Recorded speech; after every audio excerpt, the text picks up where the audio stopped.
So if you're not already tired about hearing about Proposition HH, you've now got perhaps ballot in hand. I know mine is sitting in my car waiting to find a good ballot location to drop off. This, of course, is one of the bigger issues on the ballot this November that's due in just a couple weeks. So we're pulling together some expertise here at Colorado Business Roundtable to help give a little bit more commentary on Proposition HH for you to consider as you're seeing how it affects your pocketbook long-term and short-term, and perhaps the pocketbooks of lots of different stakeholders in this process today. So kicking us off, I want to also talk about we're not taking a position as Colorado Business Roundtable. This is an issue, though, that we think really affects the greater economic competitiveness of our state. So we did want to bring together thought leaders who have good information to share, thought leaders that we've worked with, as you've probably recognized over the years, that help bring some additional information and expertise to the table on issues such as this. So we're going to be hearing today about Prop HH. The one thing I keep hearing about over and over again is that it's complex. So we're going to try to do it justice. There'll be a time for you to put specific questions or comments in the chat if you like. So after we have the presentation and a few follow-up questions from Sandra, we'll open it up to a couple questions from the audience. We are videotaping the conversation today, so we'll have this on hand for our cohort partners to send out after this recorded call. But some of the things we're going to hear about first from Sandra Hagen Solin, who is the founder and CEO of Capital Solutions, will be a framing a big picture look on HH, how it came to be, how it was referred by the legislature, what it means for us in terms of process and history and context. And then we're going to be hearing from Kelly Caufield, Executive Director of Common Sense Institute, for some of the research that her organization has done to really understand the short and long-term impact, who benefits, maybe who gets hurt, and a little bit more of the economic analysis behind the research that they've done. So with that, I want to welcome all of you to the call, and I want to welcome first Sandra Solin with Capital Solutions for an overview, and then we'll hear from Kelly Caufield. So thanks, ladies, for joining us. And Sandra, I'll hand it over to you. Wonderful. Thank you so much, Debbie. So nice to see you, and it's nice to see you as well, Kelly. So appreciate the opportunity to visit, as we seem to do on an annual basis, to talk about the upcoming ballot questions that are before the voters and before our business, the business community as well. This Proposition HH is one of the more complex and complicated initiatives that has been before voters. And some would argue that's by intention. Some would argue that it's necessary to do so. And we'll dive a little bit into that today. And I look forward to the discussion with Kelly as well on their analysis of this proposition that the voters are trying to, tease through as they have their ballots on their kitchen tables. I submitted mine yesterday. So that's off my plate, but look forward to this conversation. So just to do a little bit of table setting, I would like to share a screen, and we'll sort of walk through a little of the history of how we got here and really just sort of dive into some of the details, and then we'll pass off to Kelly for her great knowledge on her analysis. Let's see, and of course, I'm going to pop up.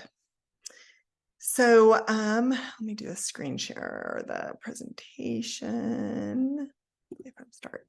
Okay, so we're going to dive in just in terms of the timeline. So this initiative has a lot of different facets to it, and there's quite a bit of history to why we got to where we are today.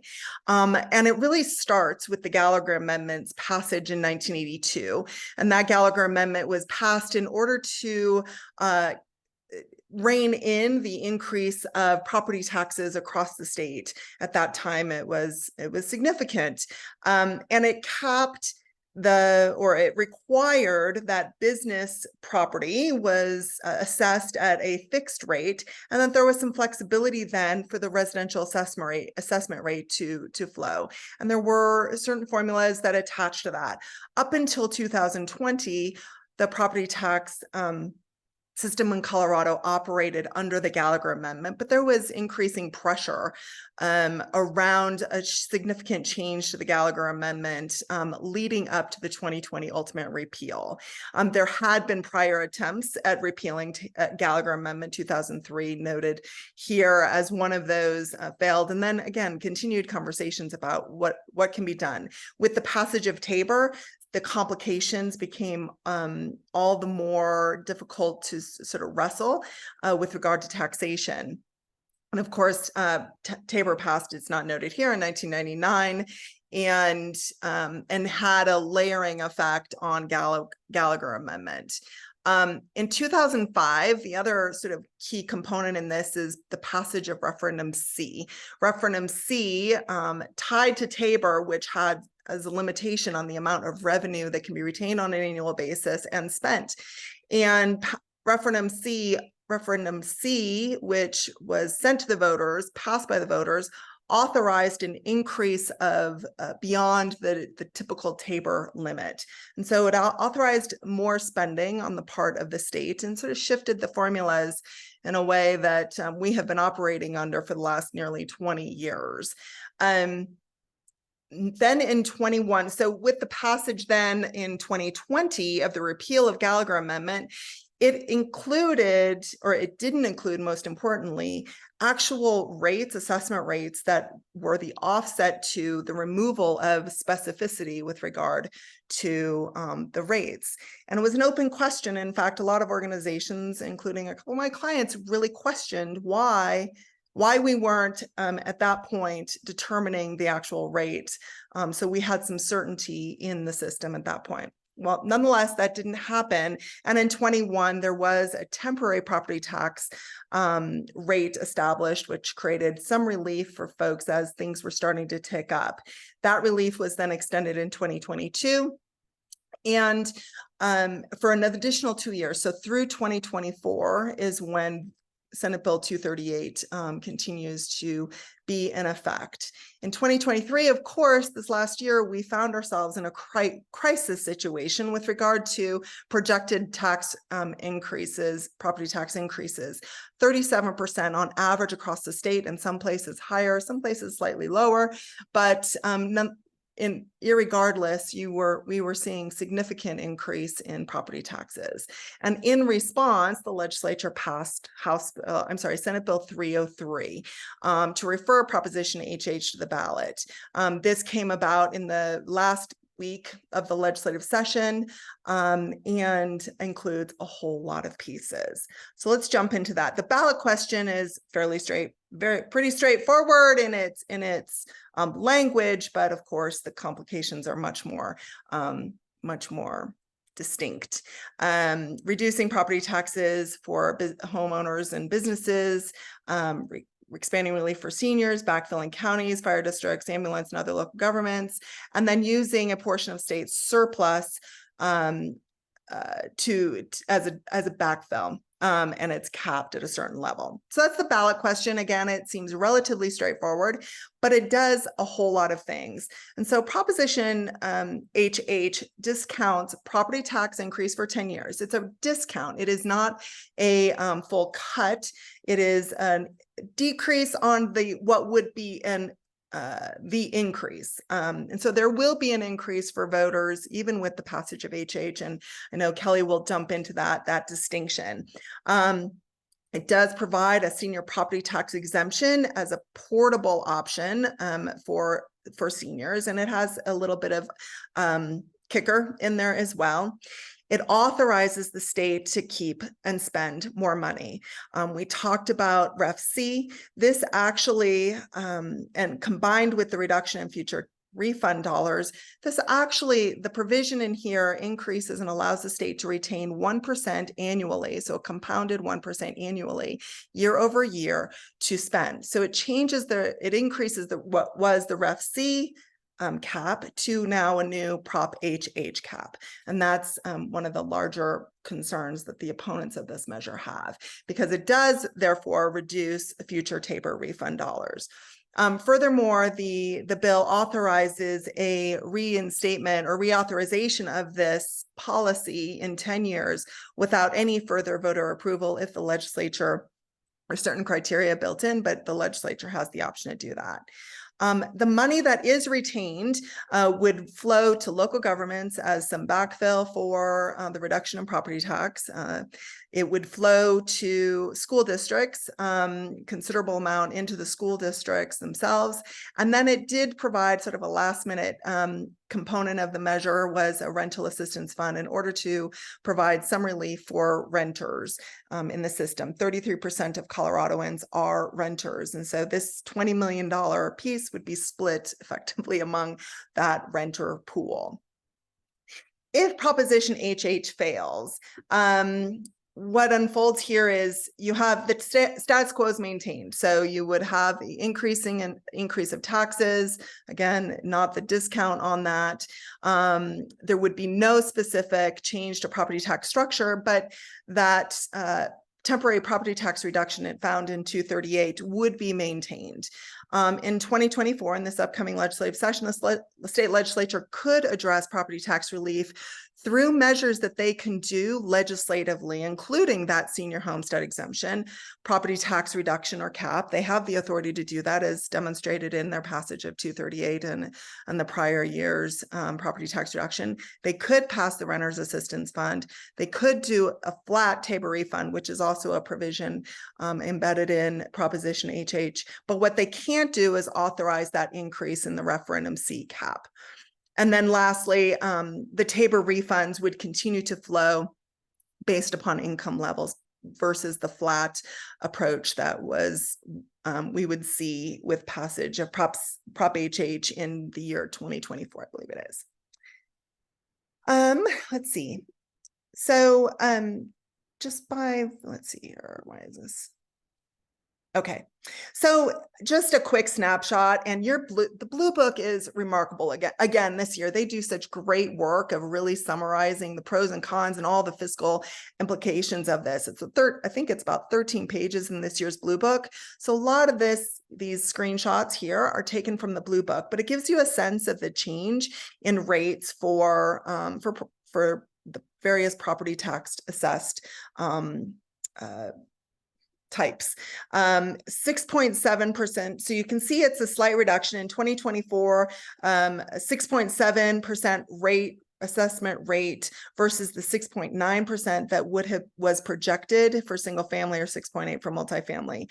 And then you can sort of see how it flows for the different types of property, residential property. When we look at the business impact, and Gallagher was particularly problematic for commercial properties. Of course, we were paying the bulk at 29% assessment rate.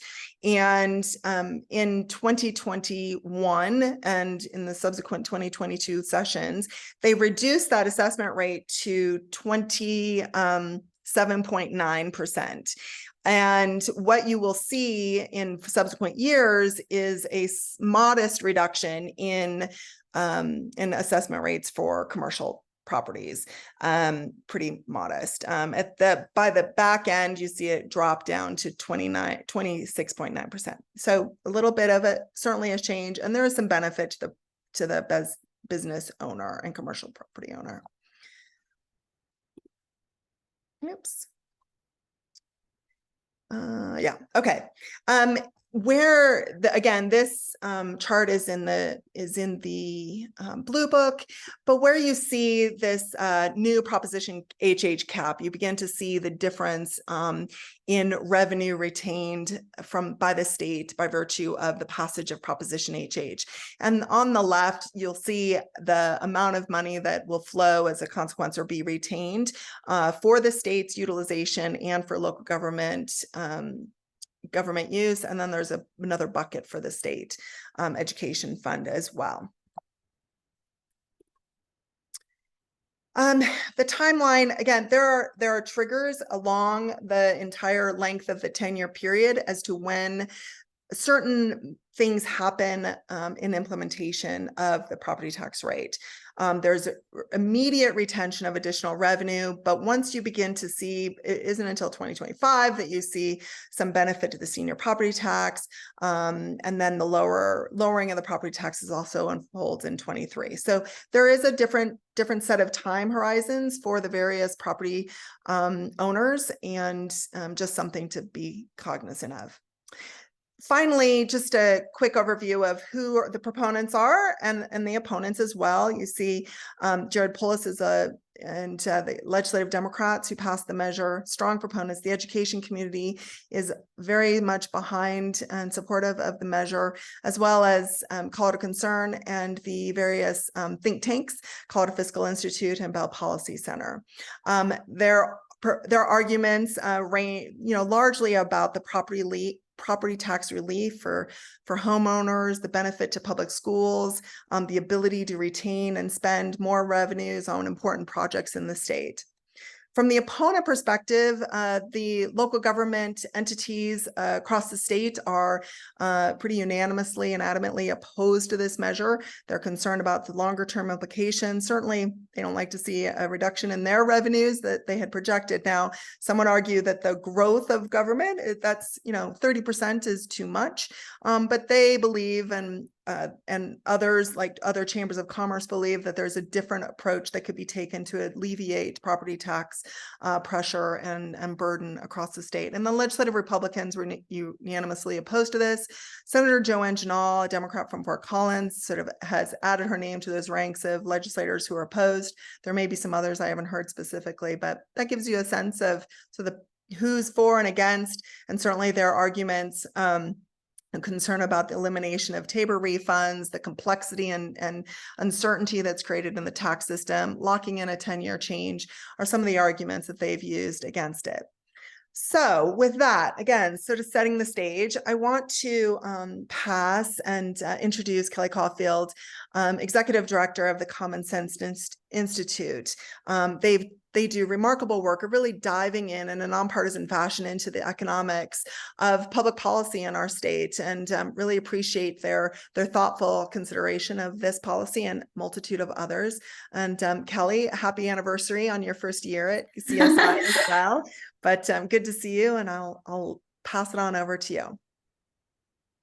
Great. Thank you so much, Sandra. And thank you, Debbie and Aaron, for inviting me to be a part of this today. I'm going to attempt to share my screen next.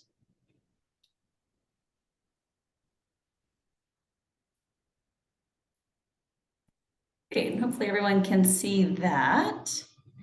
As Sandra and Debbie said, for those who don't know us, Common Sense Institute is a nonprofit, nonpartisan organization dedicated to the protection and the promotion of the Colorado economy. We work with many of you and enjoy being in this lane. We don't advocate, we don't take positions. It's quite freeing as a former lobbyist. We just focus on the numbers, nonprofit, nonpartisan.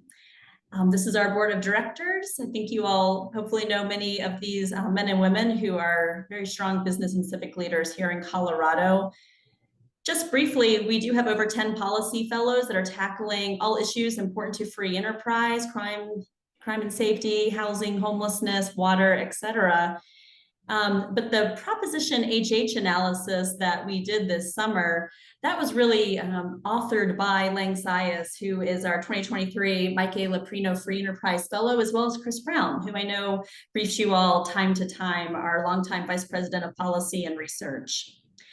But to dive into HH, and I hope you guys had a more fun summer than I did, because we seriously spent all of the summer analyzing HH. So I'm so excited that everyone is caring more about it, as they should, because it's real now and ballots have been mailed out. As has already been said, we think it's the most complicated yet most important ballot measures ever put before Colorado voters. So we try to simplify it with 3 key takeaways, and this is how we framed it. We think a key question for all voters to think through is a smaller gain, is a small reduction in your property taxes, is that worth the potential long-term pain with a pretty, dramatic state tax increase? And you may ask, what does that actually equal? What is that additional money that we're talking about? And it's a $9 billion in additional spending over the 10 years. But what does that mean to households? For a 2-person dual household for homeowners who are filing taxes, our long-term estimates suggest that the average Colorado dual family will lose $5,100 in TABOR refunds over 10 years. The third takeaway is renters are the biggest losers. And I laugh when I say that because I was a longtime renter in DC. It's an expensive city, but it's true. As Sandra said, we have, I think it's about 800,000 renters here, 770,000 renters in Colorado. And they really don't benefit by the measure. That's not taking a position, that's really just looking at the numbers. If you're a renter, you don't benefit from a property tax reduction, yet you will still pay for this reduction by the reduction of your TABOR refund, same amount, on average, $5,100 for that 2-person household. We're all feeling the pain. This is a real challenge, and I applaud any legislator for attempting to solve the problem. This is just an image that we created showing what the average increase people are facing for property taxes. I live in Denver, so that's about $1,000 increase. You know, that's the cost of a family summer vacation. This is very significant money to all income levels in Colorado, in particular our lower and middle income families. Douglas County is experiencing it at the highest level, but the average is about 1,000 statewide. This is showing not just the short-term impacts of this measure, but also the long-term impacts. And I've been with Common Sense for a year now, and what I truly love about the work that we're doing is that we do dynamic modeling and we look at the long term. I applaud Legislative Services, Blue Book staff for their 2-year outlook, but we think it's important. This is a serious measure that has long-term implications. We did a 10-year analysis on our calculator, which I'll talk about shortly. But in this image, we're modeling what it looks like even through 2040. And some people may say that's being an alarmist. We disagree, because if HH passes, it is passed for 10 years, but the legislature could maintain it without going back to the vote of the people. So we think it's important to show that if HH passed, it does allow the state to collect and spend an additional $9 billion through 10 years by taking a portion of TABOR refunds. But more importantly, I think to know for future generations and ourselves, 10 years beyond, we're looking at a $21 billion net tax increase. Sandra was talking a lot, and I think it's so important because a constant question is, well, where's all the $9 billion going? We're raising, you're still getting you're still paying more in property taxes. You're getting a slight reduction, but we're still seeing that for the median home in Colorado, you would see a 36% tax increase from 22 to 23. And under HH, you still see a pretty large tax increase, but it's smaller. It's 26%. So where is all of that extra money going? This is a way that the report that Lang Sias and Chris Brown published this summer, this is how we tried to visually show this. You may have heard some people say, I think HH is actually an education measure. As a former, education policy person exclusively, it's still unclear to me, honestly, if this was the intention or not. But these are the facts. What we're able to show is that nearly 95% of the money that is coming from state additional dollars would be sent to the general education fund with no strings attached, no requirements for teacher pay, no requirements for accountability, no requirements for addressing learning loss, whatever that priority may be from your perspective, it would just go into the funding formula like usual, nothing attached to those dollars. But what I think is even equally interesting, more interesting, is what this is trying to show in this image here. What we're trying to educate people about is, I think by about 2027, with this large expansion of state spending, the state would actually technically be meeting their Amendment 23 requirements. This is a law on the books where the state has to fund education at a similar escalating increase. It's a COLA general increase year after year to ensure our students are learning and that the system is being funded adequately. Our modeling is showing that by about 2027, the state actually meets those Amendment 23 requirements that they must meet to increase education spending. So it leaves an important open question of where does that 7.3 billion of new general fund spending go?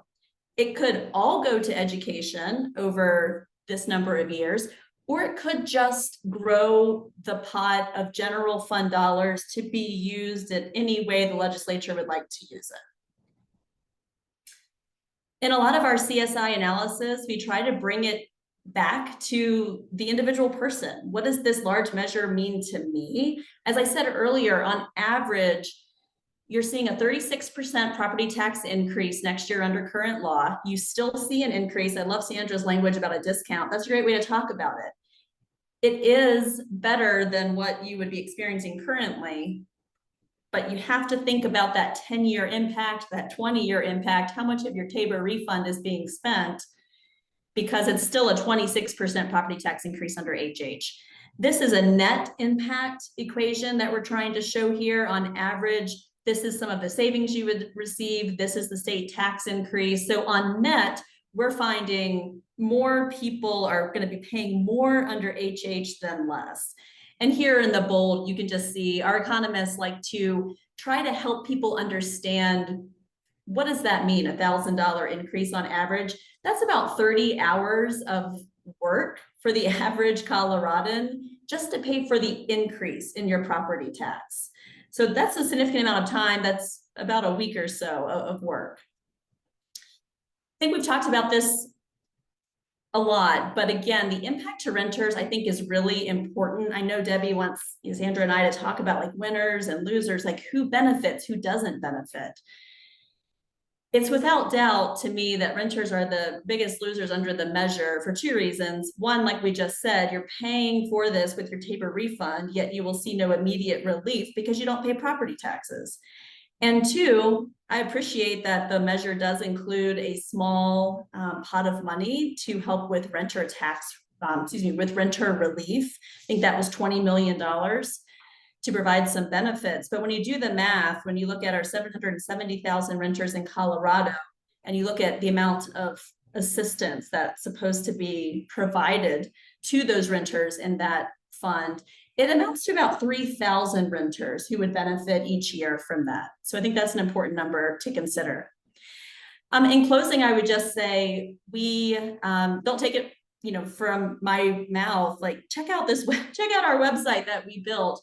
I didn't say that very eloquently, but please check out this tool. We spent the summer getting publicly available property tax information. It's all available. We went to every single county assessor, all 60. I think we ended up getting about 50 out of our 60 counties, but we got all of the most populated counties in the state. And you can go to this website today. We've had over 9,000 users. We're very excited about that. It's called mypropertytaxco.com. Please send it to your employees, to your networks, and help them decide for themselves. Is this a good deal for you or not? You can also navigate to that from the Common Sense Institute website. And I hope you guys will join us at our summit later this year. But I will end my screen share here and turn it back to Debbie.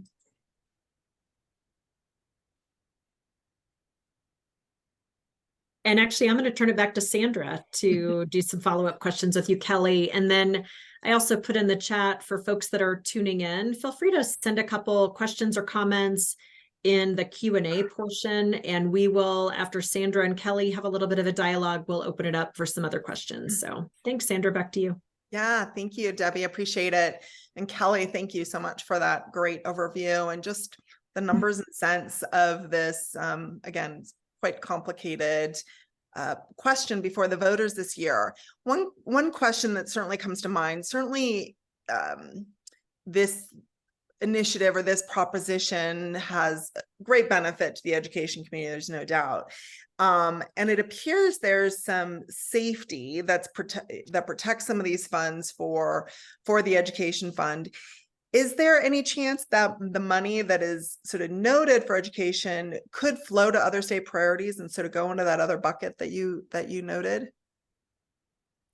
Thank you, Sandra. I think absolutely. And it's up to our legislature to decide. That Amendment 23 requirement to make sure that education funding is going up at least towards a general COLA-like increase year after year, that's set in law. The legislature has to do that. And this $9 billion that HH will provide our state, I think it's about 2.5 million through 2027 would go to fulfill those requirements. The key question that I think all voters should ask themselves, and the policymakers who sent this to the ballot, quite honestly, is what's your intention with this $7 billion? It could all go to education. Maybe that's great. I'd like to see some accountability for those dollars personally.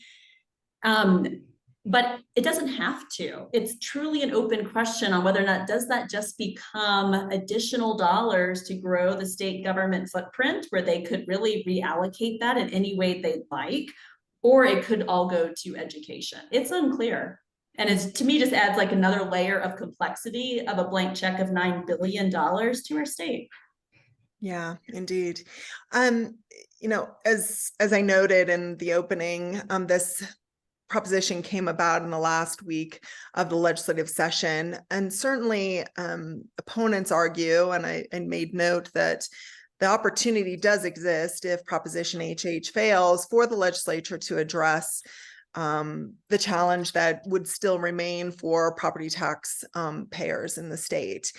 Has CSI considered what alternatives could be put on the table in 24 if this proposition is defeated? So on the website that I talked about, mypropertytaxco.com, and in our larger analysis, which we entitled Taxpayer Dilemma, we did highlight Initiative 50, which when we were writing it, I think was just gathering signatures. And this is a measure that will not be on the 23 ballot, which makes it even more confusing, but it's for 2024. It did clear that hurdle. So I think it has been approved for 2024. And I'm not sure if it's a perfect solution, but it's something I think worth looking at. How do we make property taxes more predictable, more stable, more equitable across different regions of economic activity in our state? So Initiative 50 would put a 4% cap on statewide property tax revenue. So it's a step in the right direction by capping it, but it would still require the legislature to figure out the details. Exactly what local property tax rate are we talking about for the jurisdictions? And I think Sandra, so that's one measure I think worth watching. I think the other just generally open question I have is, should there be more of a regional or locally controlled way to look at property taxes versus a more heavy-handed state approach? So those are some of the factors and measures we've been looking at. Yeah, no, I appreciate that. And again, I think it goes to, as I mentioned earlier, the legislature could themselves, rather than waiting for the initiative in 24, could themselves put a cap on or reduce or just reduce the rates as they've demonstrated in the past, which I think is interesting.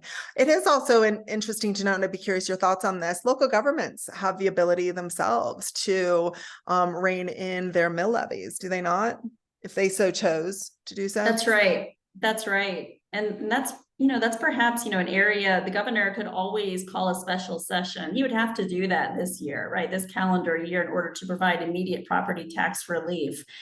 But it does seem to me, and Sandra, you're at the Capitol day after day, you see this much more than I do, that, CCI, CML have some, they always had strong political capital. It seems to have risen even more so. This might be a good time for them to put forward more ideas when it comes to property taxes, because I do think more of a regional or locally controlled policy conversation might be the way forward versus the heavy-handed approach from the state. It just seems to keep tripping us up, and we're not able to really put property taxes in a predictable and stable path for Coloradans. Yeah, indeed. Indeed. I think the challenge, of course, and part of the reason why we find ourselves with this ballot question is it doesn't, they can't authorize that increase, that raising that REF-C cap, which seems to be one of the primary motivations behind this proposition. Would you agree? Yeah. I think so, right? Because the legislature could have done this without all of us. And the fact that it came in the last week, it makes you suspicious. And I think a rational person would wonder, it must have been a pretty long-term backdoor conversation. Is this something that we can just figure out ourselves? Or do we have to raise the cap, look at Tabor, and look at how do we get an additional, I mean, again, this is an additional $9 billion in the first 10 years. We're looking at something closer to a net of 20 billion over 20. Yeah. And before we go to folks' questions, I think, again, certainly the education community is strongly supportive of this. It does serve to benefit them significantly. And they have had great challenges over the last numerous years with the shortfall in their funding through COVID and even prior. I think there's a balancing act here, right? In terms of an additional conversation. My understanding is this last legislative session, I'd be curious your thoughts. There were some additional dollars put into the system. Do you see a path forward for more funds absent this, or is this really an opportunity that the education community really needs to fully realize some gains in their coffers? The Colorado education system currently is at the largest amount of money it has ever received. The current fiscal year 24 budget, we just released our dollars and data report last week, which is our annual report on achievement, funding, enrollment.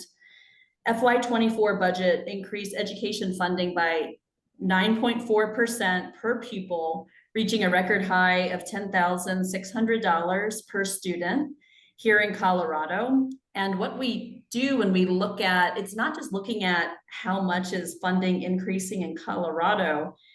I think a concerning trend that we're seeing is Colorado school spending has increased drastically, 47% between 2007 and 2021, while teacher pay has only increased by 27%.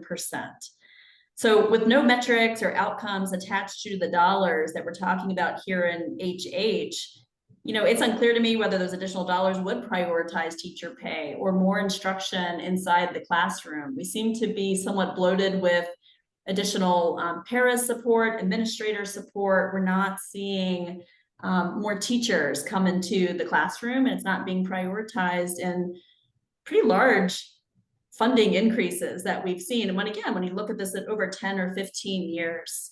So I don't think this is the way to push the state in a dramatic way forward with improving our education system, again, because there's just no strings attached. Yeah, very good. Very good. Debbie, you popped on. Do you have some questions, or we can pop over to some of the questions posed in the Q&A? Yeah, that would be great. I wanted to just bring a couple of those to the attention of both you, Sandra, and Kelly. One question in the chat is, does it matter employment status? This is a really interesting question. Does an employed citizen get some kind of a tax relief from Proposition HH, or is it just dependent on if you're a property owner? That might be for you, Kelly. I'm sorry, Debbie, can you repeat that question? Yeah, I think the question was about employment status. I probably could answer that. I don't think it matters. If you own property or don't own property, then you're affected by Prop HH. And to probably your larger framework is everybody's affected by it. But for the property tax relief that's being promised, it certainly doesn't have anything to do with employment status. Is that correct? That's right. None to my knowledge. Sandra, do you? I've never heard that. Yeah, I think the only caveat would be on the Tabor side. So only if you are paying income taxes would you see a refund under Tabor as is current law. So theoretically, if you aren't receiving a Tabor refund today, you wouldn't be receiving a Tabor refund regardless. If you are receiving a Tabor refund, you would see an impact on your own, but that would be the only linkage to your employment income. Okay, great. And another question from the folks who've dialed in, if the legislature can continue HH after the 10-year period, can the legislature also adjust or pause the lowered assessment rate, especially in later years when the assessments decrease at a greater rate? And then the other comment is, I know the legislature cannot increase taxes without a vote of the people, but can they pause a planned decrease that hasn't happened yet? That's a lot. I honestly don't know the answer to that. Certainly the end of the 10-year period, the legislature, there's some sort of thresholds, if you will, that give them the authority to continue forward. It would seem to me they would have the ability to make necessary adjustments as they desire in 10 years. But there's nothing specific within the legislation beyond they can extend with these certain criteria, but it is statutory in nature, so they could do those things, I think. I agree with Sandra, and we just think it's an important thing for people to know, because I don't think people have really thought about it. If it passes, if HH passes, the legislature, by a vote, they could extend the current policy under HH. And I think that they'd also be able to adjust or, freeze rates if they wanted to. I know that was an often talked about topic this legislative session, freezing rates, adjusting the rates. Mm-hmm. Okay, two more questions, then we'll do some wrap up. Here's more of an interesting comment, from rural Colorado, who's joining us. The comment is, so in there lies one of the biggest problems for local government, especially when the counties rely on property taxes as their biggest revenue source in order to offer their traditional programs/services for the general public. When the state continues to pass mandates/rules and regulations through legislation that impact our local communities, it makes it tough for rural communities to thrive and survive. If either of you want to give a comment on sort of the impact for rural Colorado. Jump in there, Kelly, in terms of economics. Or maybe they've already given a good feedback. Maybe you just say, yeah, it's the struggle is real. It's an interesting state we live in, where we have, urban, suburban, and rural impacts on this on property. Yeah. And my understanding is, I mentioned the 37% sort of average increase in property taxes, but that's an average. And I believe that the rural communities, certain areas of rural communities have seen, substantially lower increase in property tax rates. And so this certainly would and could have an impact on them. Purely on the property tax piece, there is the backfill piece that will be factored for them, but there does seem to be an inherent discrepancy, if you will, for rural versus urban. I would also point people to our website, and if I am savvy enough, I'll try to drop this into the chat after I speak, but after we did this larger 50-page analysis, we've done a few mini briefs. There's about 5 or 6. One does a deep dive into education. One does a deep dive into renters. But the one that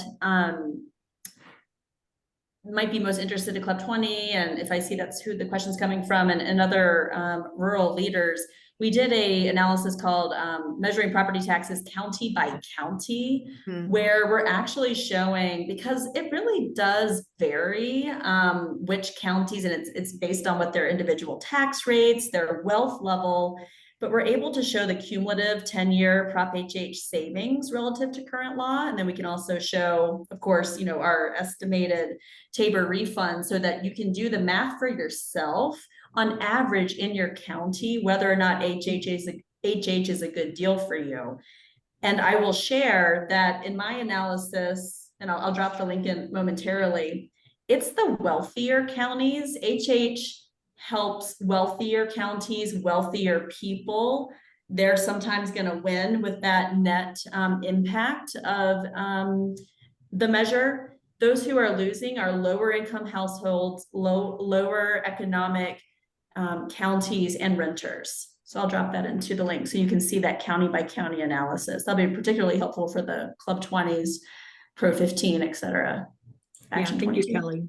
Another question on education. We talked about this briefly, but regarding education, if Colorado receives $9 billion over 10 years, do you foresee a lack of taxpayer support to pass any budget or bond elections for local school districts? What could be kind of the fallout for that?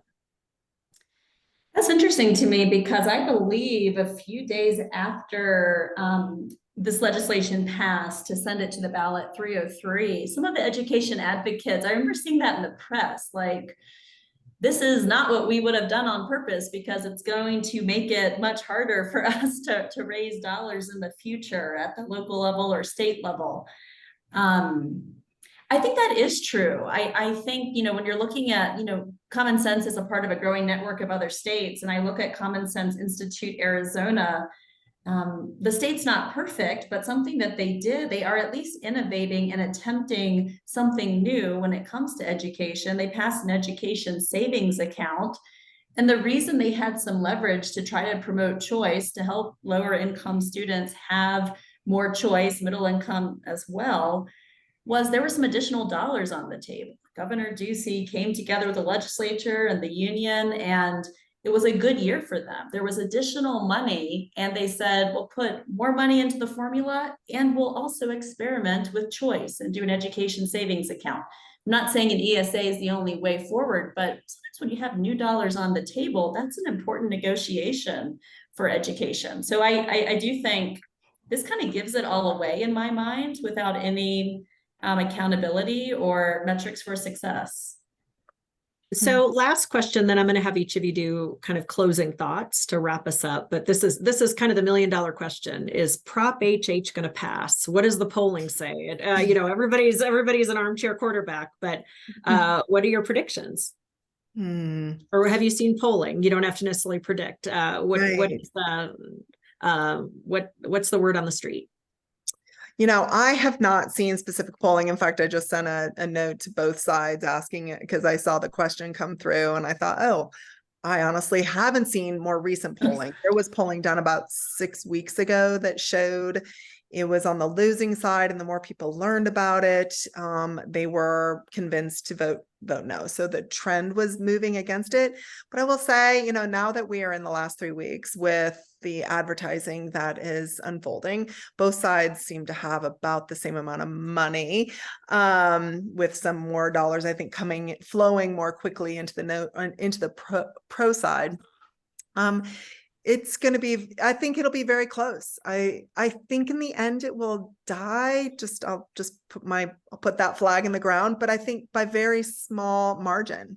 And generally what we continue to see in recent years is Coloradans, despite sort of the shift in the new folks coming into the state, I think they continue to be more resistant to tax increases if they understand that or perceive this to be a tax increase or something other than their Tabor refunds flowing. So that's my 2 cents. And I haven't gotten word back from the other sides on where Kelly, any predictions or polling that you've seen in terms of where this will go? You know, I have not seen very recent polling. I think a few months ago, it was my understanding that it was pretty close among, you know, uneducated voters, people who didn't really understand what it was. So take that with a grain of salt. I think something shifted in my mind, though, about a week or 2 ago. Love him or hate him, Kyle Clark is someone, 9 News, who a lot of people watch and listen to. And I think in part from, you know, perhaps reading our report and other resources here in the state, he just started to ask some, I think, really hard questions and signal the complexity, potential of the smoke and mirrors, unclear what was the real intention, and also pushing back on some of the campaigns for not being honest or really transparent with Colorado voters. So I feel like something has shifted where I also will make a prediction that I think it will be defeated, but I agree with Sandra. I think it will be extremely close because of the complication. Well, I Yeah. think both sides agree it's complex, right? And both sides feel like there's a problem to solve. But therein lies the dilemma. There's a problem to solve. It's complex. If it was simple, maybe we would have solved it a couple of years ago. But let's wrap up on Prop HH. Kelly, I'd love for you to go first, and then Sandra, you can have the last word. Well, thank you so much for the opportunity. I just want to be clear. Sometimes people will say to me, it seems like CSI has a position on this.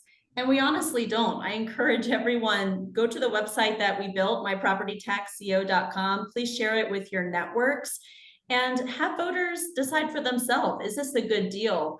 We just felt strongly that the Colorado voter deserved a long-term tool. 2 years is not enough to understand dynamic impact of a measure this complex.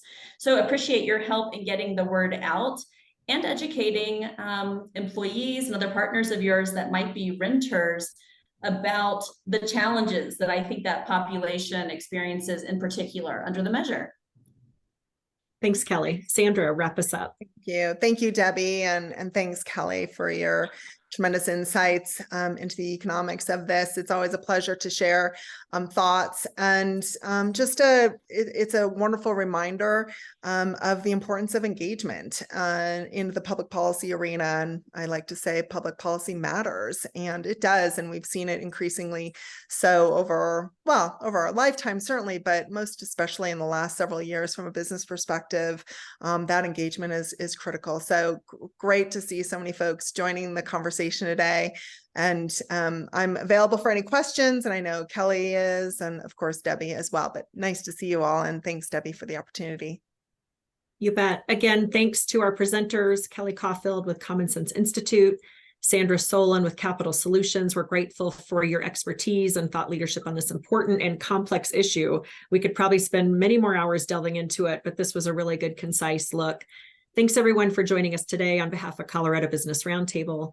We'll see you next time.